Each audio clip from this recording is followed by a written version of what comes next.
ओम का उच्चारण करेंगे। ओ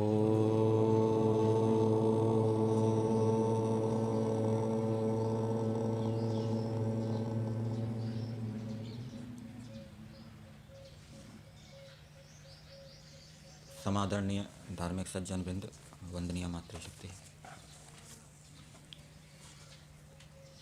संध्या के मंत्रों में एक विभाग है मनसा परिक्रमा मंत्रों का, और इन मंत्रों के प्रारंभ में संस्कार विधि में ऋषि दयानंद जी लिखते हैं, भाव रूप में बताता हूँ, कि ईश्वर को ऊपर नीचे दाएं बाएं आगे पीछे सब और अनुभव करते हुए पुरुषार्थी, उत्साही, आनंदित, निशंक और निर्भीक रहना चाहिए। पहली बात, केवल उपासना के समय ही पुरुषार्थी, उत्साही, निर्भीक नहीं रहना, दिन भर रहना है। केवल उपासना के समय ही ईश्वर को ऊपर नीचे दाएं बाएं अनुभव नहीं करना, दिन भर करना है। और दिन भर जब व्यक्ति ईश्वर को अपने समीप अनुभव करेगा तो वो पुरुषार्थी, उत्साही, निर्भीक, निशंक और कौन सा बताया, आनंदित होगा। एक बात, संध्या के समय हम ईश्वर को धन्यवाद देते हैं, धन्यवाद देते हैं ना? कैसे देते हैं? ईश्वर के गुण और कर्मों का चिंतन कर रहे हैं, और गुण और कर्मों का चिंतन करते समय हमारे मन के अंदर ये भाव होना चाहिए कि ईश्वर से हमें कितना लाभ हो रहा है। ये भाव अंदर रहना चाहिए। यदि गुण और कर्मों का चिंतन तो कर रहे हैं, लेकिन अंदर से ये भाव नहीं बन रहा कि इन गुण और कर्मों से हम लाभान्वित हुए हैं, हो रहे हैं, आगे भी होंगे, तो फिर धन्यवाद नहीं होगा, कृतज्ञता का भाव रहना चाहिए। जैसे उदाहरण के लिए मनसा परिक्रमा मंत्र को ही ले लीजिए। प्राची दिग्निरधिपति रसितो रक्षिता वित्यायुष। सामने की जो दिशा है, जिसको प्राची दिक् कहते हैं, उस दिशा का स्वामी, अधिपति ईश्वर है। उस दिशा का पालक, रक्षा करने वाला ईश्वर है। उस दिशा के अंदर, सामने की दिशा के अंदर जितने भी जड़ चेतन पदार्थ हैं, उनका नियंता, उनका पालक कौन है? ईश्वर है। तो ये ईश्वर हमारी सामने की दिशा में रक्षा कर रहा है, और उससे हमें बहुत लाभ हो रहा है। यदि सामने की दिशा में विद्यमान जितने भी जड़ चेतन पदार्थ हैं, उनकी ईश्वर रक्षा ना करे तो हमारा जीवन संभव ना हो सके। और निरंतर रक्षा कर रहा है, ये नहीं कभी कर रहा है कभी नहीं कर रहा। तो ये कृतज्ञता का भाव, हम इस गुण से लाभान्वित हो रहे हैं, ये भाव मन के अंदर रहेगा, तब तो धन्यवाद होगा, नहीं तो केवल स्तुति मात्र होगी। इसी प्रकार से और गुणों के विषय में समझ लेना चाहिए। ये एक उदाहरण मैंने आपको दिया। और केवल उपासना के समय ही ईश्वर को धन्यवाद नहीं देना, दिन भर धन्यवाद देते रहना है। हमारी वैदिक दिनचर्या के अंदर अलग अलग मंत्रों का विनियोग किया गया है। भोजन का मंत्र, स्नान का मंत्र, भोजन समाप्ति का मंत्र, यात्रा पर जाने का मंत्र, तो सब जगह इन क्रियाकलापों में ईश्वर का संबंध जोड़ा जाता है, ईश्वर को धन्यवाद दिया जाता है, ईश्वर की प्रार्थना की जाती है।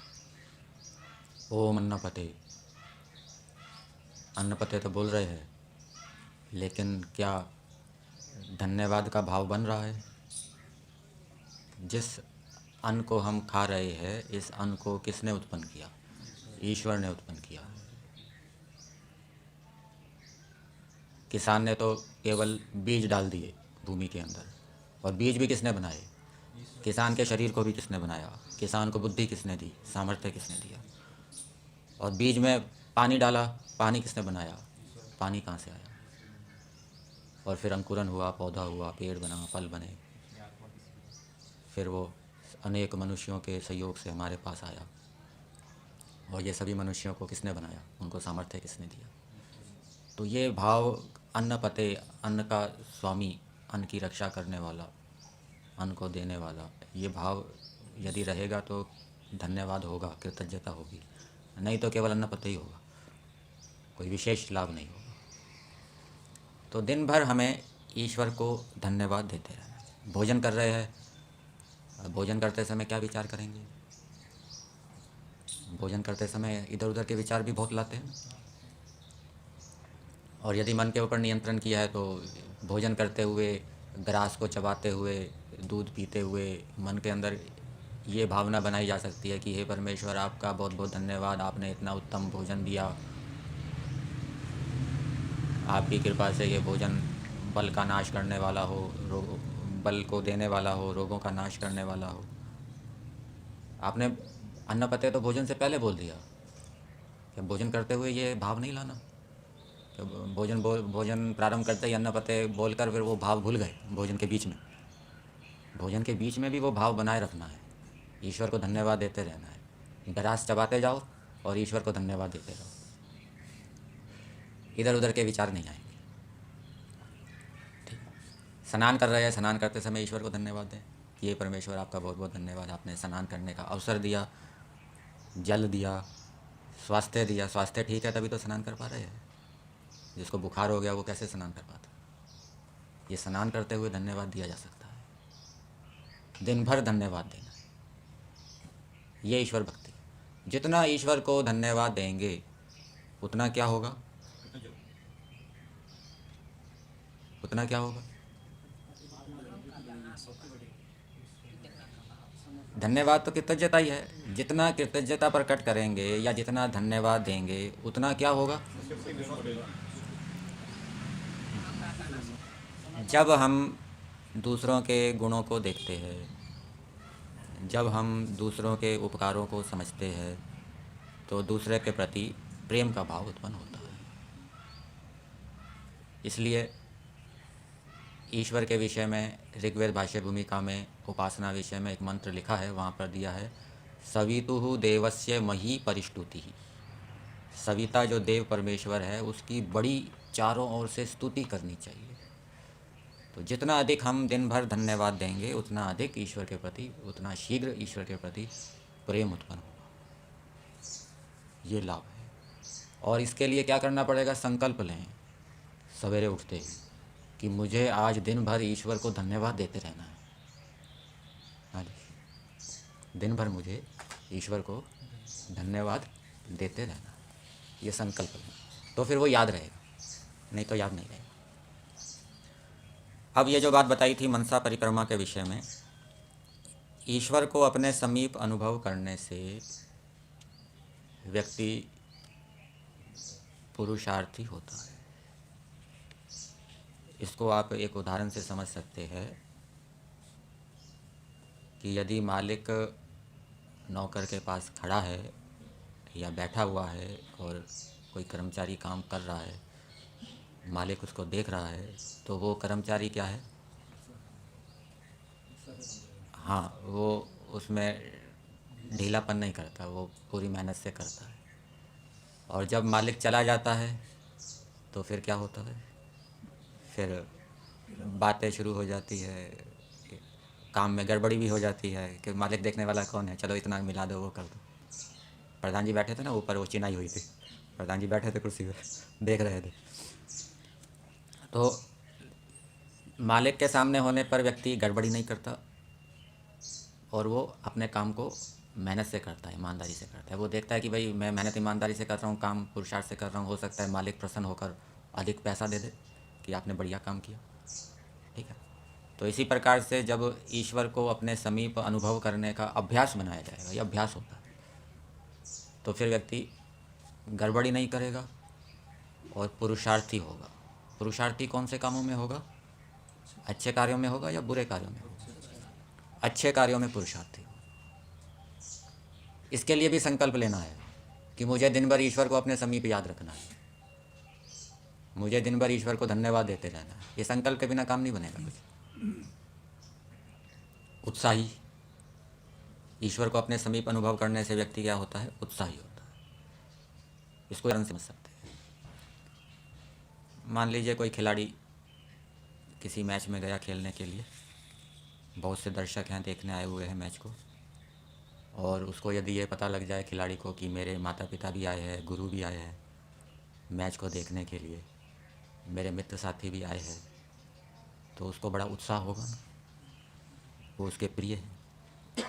और यदि उसको ये पता लगे कि भाई आपके गुरुजी नहीं आ पाएंगे, माता पिता नहीं आ पाएंगे, उनको कोई काम हो गया, तो उसका खेलने का उत्साह क्या हो जाएगा? भंग हो जाएगा। तो इसी प्रकार से जब हम ये विचार करेंगे कि ईश्वर हमें देख सुन जान रहा है हर समय, तो अच्छे कार्यों में क्या है? उत्साह। यह प्रयोग करने पर अनुभव में आएगा।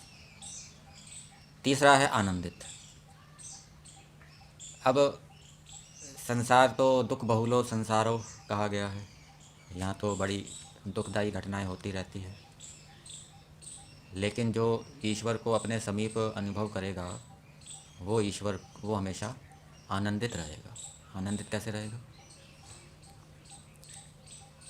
केवल समीप अनुभव करने से वो आनंदित नहीं हो जाएगा, उसको ये भी विचार करना पड़ेगा कि ईश्वर मेरे समीप है और वो हमेशा आनंद में रहता है, उसके अंदर आनंद गुण है, वो हमेशा मस्त रहता है, संसार के अंदर कुछ भी हो रहा है वो उसकी परवाह नहीं करता। तब ऐसा अनुभव करने पर वो साधक व्यक्ति भी बाहर कितनी भी प्रतिकूलताएं बाधाएं क्यों ना हो, वो आनंद में रहेगा। जैसे इसको एक उदाहरण से समझ सकते हैं। परिवार के अंदर कोई व्यक्ति मर गया और सभी दुखी हो रहे हैं, रो रहे हैं, चिल्ला रहे हैं, छाती पीट रहे हैं, और एक व्यक्ति बड़ा प्रसन्न है, आनंद में है। तो अब कोई उसके पास जाएगा, उसको देखेगा कि भाई ये तो बड़ा प्रसन्न है, आनंदित है, दुखी नहीं हो रहा, वो उसको कुछ बातें बताएगा कि भाई आप दुखी क्यों हो रहे हो। उसकी तो जाने की उम्र थी, जाना तो था ही उसको, दुखी होने से क्या होगा? प्रसन्न हो, अब उसको नया शरीर मिलेगा, बढ़िया शरीर मिलेगा, पुराना शरीर उसका घिसपिट गया था, दुखी हो रहा था बेचारा। तो अब उसके संग करने वाले व्यक्ति में भी क्या है? आनंद आएगा। और कोई अनाड़ी व्यक्ति होगा तो वो दूसरों को और दुखी कर देगा, वो और रोएंगे और चिल्लाएंगे और ज़ोर ज़ोर से छाती पीटेंगे। और जो प्रसन्न रहने वाला होगा वो दूसरों के दुखों को दूर करेगा, कम करेगा, बुद्धिमान व्यक्ति है, कोई समझाएगा। ठीक है। तीसरा हो गया ये पुरुषार्थी, उत्साही, आनंदित और निर्भीक। ईश्वर को अपने समीप अनुभव करने से फिर व्यक्ति डरेगा नहीं, और डरेगा भी, बुरे कार्यों से डरेगा और अच्छे कार्यों में निर्भीक हो, अच्छे कार्यों में उसके अंदर निर्भीकता उत्पन्न हो। इसको एक उदाहरण से समझ सकते हैं। एक बालक जा रहा है अपने पिता के साथ मेले में, तो वो जब तक पिता की गोद में था, उस पिता के पीछे कोई साधु आ रहा था, तो वो बालक उसको मुक्के दिखा रहा था। अब थोड़ी देर के बाद वो बालक पिता से अलग हो गया मेले में, तो अब वो साधु के सामने आने पर रोने लग गया। तो पिता की गोद में था तो निर्भीकता थी, और पिता से अलग हो गया तो डर गया बेचारा। तो इसी प्रकार से ईश्वर को जब हम अपने समीप अनुभव करेंगे तो अच्छे कार्यों में निर्भीकता होगी, अच्छे कार्यों में हम डरेंगे नहीं। ईश्वर हम अच्छे कार्य कर रहे हैं, ईश्वर हमारा सहायता करने वाला है, हमारी सहायता करेगा, डरते क्यों। कोई कमज़ोर देश है और किसी दूसरे शत्रु ने उसके ऊपर आक्रमण कर दिया, तो वो कमज़ोर देश किसी बलवान देश का आश्रय लेता है ना कि आप मेरी सहायता करो। तो जब कोई दूसरा उसका मित्र बलवान देश उसको सहायता करने के लिए आता है तो फिर वो निर्भीक हो जाता है कि अब ये मेरे साथ है, डरने की कोई बात नहीं। तो इसी प्रकार से जब ईश्वर को अपने समीप सहायक के रूप में अनुभव करेंगे, सहायता करने वाला है, तो फिर अच्छे कार्यों में डरना नहीं। इसलिए वेद में, यजुर्वेद में एक मंत्र आता है, माँ भेर माँ संविक्था। ईश्वर मनुष्यों को आदेश दे रहा है कि ये मनुष्यों, तुम यज्ञ कार्य करते हुए डरो ना, अच्छे कार्यों से विचलित ना हो, मैं तुम्हारे साथ हूँ। तुम पुरुषार्थ करोगे तो मैं सहायता देने के लिए तैयार हूँ, तुम्हारा ये कार्य सिद्ध हो। और पांचवा कौन सा बताया, पांचवी बात कौन सी बताई, निशंक। ईश्वर को अपने समीप अनुभव करने से व्यक्ति क्या होता है, निशंक होता है। निशंक कैसे होता है, शंका से रहित कैसे होता है, संशय से रहित कैसे होता है।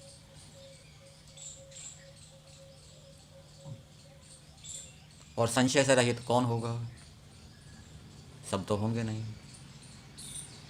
इसको समझने के लिए यजुर्वेद में एक मंत्र आता है, यस्तु सर्वाणि भूतानि आत्मन्नेवानुपश्यति सर्वभूतेषु चात्मानं ततो न विचिकित्सति। जो योगाभ्यासी व्यक्ति ध्यान, योगाभ्यास, विद्या के पश्चात सारे संसार को ईश्वर के अंदर डूबा हुआ देखता है और इस सृष्टि के अंदर सभी प्राणियों के अंदर ईश्वर को देखता है, फिर वो संशय को प्राप्त नहीं होता। तो इससे क्या बात निकली कि जो सज्जन है, अच्छा आचरण कर रहा है, योगाभ्यास कर रहा है और उसके साथ साथ वो ईश्वर को अपने समीप भी अनुभव कर रहा है, तो इस प्रकार से व्यापक संबंध बनाने से ईश्वर उसकी अविद्या को दूर करेगा और अविद्या को दूर करके संशय रहित स्थिति की प्राप्ति उसको होगी, सबको नहीं होगी। ठीक।